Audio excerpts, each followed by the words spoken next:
School ready चलो मामुनी अभी बर्तमान स्कूल बाहर मैडम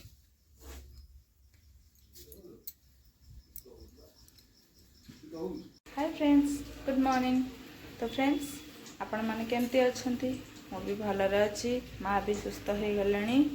आउ एबे भाभी रेगुलर ब्लॉग बने बोली तो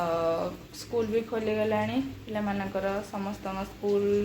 स्कूल टिफिन ब्रेकफास्ट माँ को कथा सबू आम फैमिली सब कथा मु आपण पाखा शेयर करुच्ची। चलते आज ब्रेकफास्ट कौन बन देखा। सो फ्रेंड्स बर्तमान ये ब्रेकफास्ट आज बन देती आलू पनीर तरकारी ग्रीन मटर पड़ी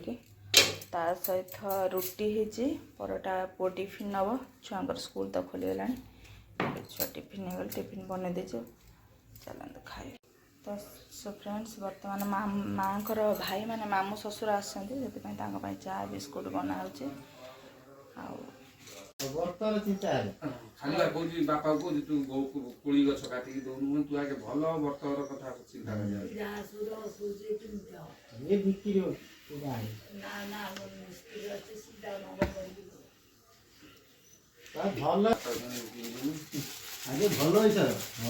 सब कर भल हम टे खाली चली ना मन रख जदि मसे पर मुझे बर्तमान चलने मुझे करदेवी न चल आलू तरकारी करी कोबी भाजी देती आलू आ सारू भाजी देती है बेगुन कटा है नानी सब पड़िया काटी बेगुन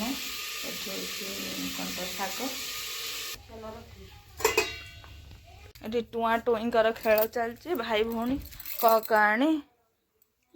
तापर कौन मामुनी ना बा भाई भौणी कहानी तापर भाई भौणी कहानी भारत वासी भाषा तमे बिछणा रे कौन कौन सब मिक्सचर पकईकिना कौन कर दीटा हाँ करती थी माड़ दी जन माड़ मोर कोबी तरकारी है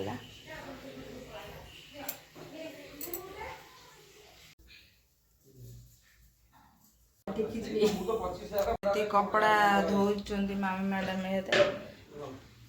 माँ सब गाधे गले कपड़ा अनाडे तो मुँहटा देखा धोई दे मोर शाग अलरेडी हो गला शाग भजा छुंक मार माँ को आलू दुटा सीझे आलू डाली कर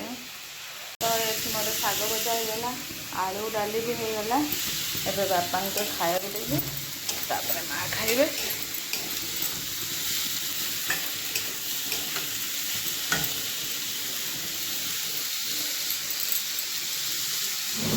मामा कपड़ा सुखा छात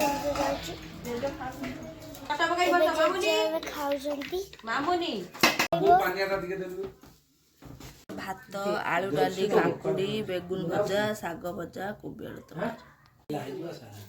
तरकारी कौन है